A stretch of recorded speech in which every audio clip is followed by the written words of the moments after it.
Hello, welcome back to ladies planet.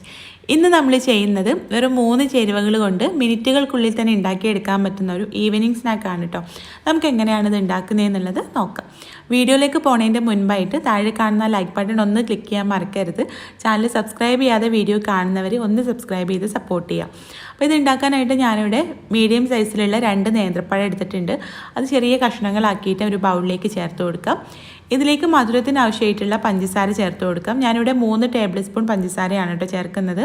അപ്പോൾ പഞ്ചസാര ചേർത്തിട്ട് നമുക്ക് ഈ പഴം നല്ല പോലെ ഒന്ന് ഉടച്ചെടുക്കാം. ഒരു തവി വെച്ചിട്ട് നല്ല പോലെ ഒന്ന് ഉടച്ചു കൊടുത്താൽ മതിയിട്ട്. അപ്പോൾ പെട്ടെന്ന് ഉടഞ്ഞ് കിട്ടാൻ വേണ്ടിയിട്ടാണ് ചെറിയ കഷ്ണങ്ങളാക്കിയിട്ടുള്ളത്. അപ്പോൾ മിക്സിയുടെ ജാറിലിട്ട് അടിച്ചെടുത്ത് കഴിഞ്ഞാൽ ഇത് കൂടുതൽ അങ്ങോട്ട് നന്നായിട്ട് അരഞ്ഞു പോകും. അപ്പോൾ അതുകൊണ്ടാണ് ഇതുപോലെ ഉടച്ചെടുക്കുന്നത് കേട്ടോ. ഇപ്പോൾ നമ്മൾ ഈ പഴം നല്ല പോലെ ഉടച്ചെടുത്തിട്ടുണ്ട്. ഇനി ഇതിലേക്ക് ഫ്ലേവറിന് വേണ്ടിയിട്ട് 2-3 ഏലക്ക ഒന്ന് പൊട്ടിച്ചിട്ട് കൊടുക്കുന്നുണ്ട്. പിന്നെ മധുരം ബാലൻസ് ചെയ്യാൻ ഒരു നുള്ളു ഉപ്പും കൂടെ ചേർത്തിട്ട് ഒന്നുകൂടെ ഒന്ന് മിക്സ് ചെയ്തെടുക്കാം.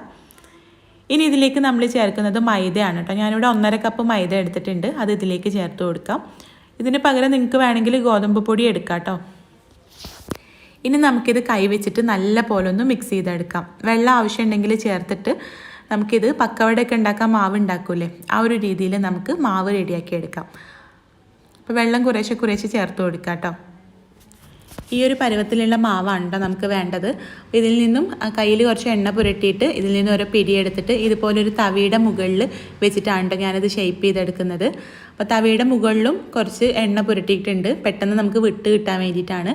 അപ്പോൾ ഞാനിവിടെ ഉഴുന്നുവടയുടെ ആ ഒരു ഷേപ്പിലാണ് കേട്ടോ ഇത് റെഡിയാക്കുന്നത്. ഇതുപോലൊരു ഹോൾ ഇട്ട് കൊടുക്കാം. എന്നിട്ട് എണ്ണയിലേക്ക് ഇതുപോലെ വെച്ച് കൊടുക്കാം. അത് എണ്ണയിലേക്ക് അങ്ങോട്ട് ചാടിക്കോളും. അല്ലെങ്കിൽ നമുക്ക് വിരൽ വെച്ചിട്ട് ജസ്റ്റ് ഒന്ന് ഇളക്കി കൊടുത്താൽ മതി. എണ്ണ പുരട്ടിയതുകൊണ്ട് തന്നെ പെട്ടെന്ന് വിട്ട് കിട്ടും കേട്ടോ. ഇങ്ങനെ നമുക്ക് ഓരോന്നും എണ്ണയിലേക്ക് ഇട്ട് കൊടുക്കാം. എന്നിട്ട് നമുക്കിത് വെരി ലോ ഫ്ലെയിമിലേക്ക് മാറ്റിയിട്ട് നല്ല പോലെ ഒന്ന് ഫ്രൈ ചെയ്തെടുക്കണം. എന്നാലേ ഇതിൻ്റെ ഉൾഭാഗമൊക്കെ വെന്ത് കിട്ടുള്ളൂ കേട്ടോ. ഇത് കുറച്ച് കട്ടിയുള്ളതല്ലേ, അപ്പോൾ അതുകൊണ്ട് തന്നെ കുറച്ച് സമയം എടുത്തിട്ട് ഫ്രൈ ചെയ്തെടുക്കണം. അപ്പോൾ നല്ല ടേസ്റ്റി ആയിട്ടുള്ളൊരു സ്നാക്കാണ് കേട്ടോ. വെറും 3 ചേരുവകൾ കൊണ്ട് വളരെ പെട്ടെന്ന് ഉണ്ടാക്കിയെടുക്കാൻ പറ്റുന്നൊരു സ്നാക്കാണ്. നിങ്ങൾക്ക് ഇഷ്ടമാവും. ട്രൈ ചെയ്ത് നോക്കുക. ട്രൈ ചെയ്ത് നോക്കുന്ന സമയത്ത് ഫീഡ്ബാക്ക് അറിയിക്കാനും വീഡിയോ ഇഷ്ടമായിട്ടുണ്ടെങ്കിൽ ലൈക്ക് ചെയ്യാനും ഷെയർ ചെയ്യാനും കൂടെ മറക്കരുത് കേട്ടോ. അപ്പോൾ നമുക്ക് അടുത്ത നല്ലൊരു വീഡിയോ ആയിട്ട് കാണാം. താങ്ക്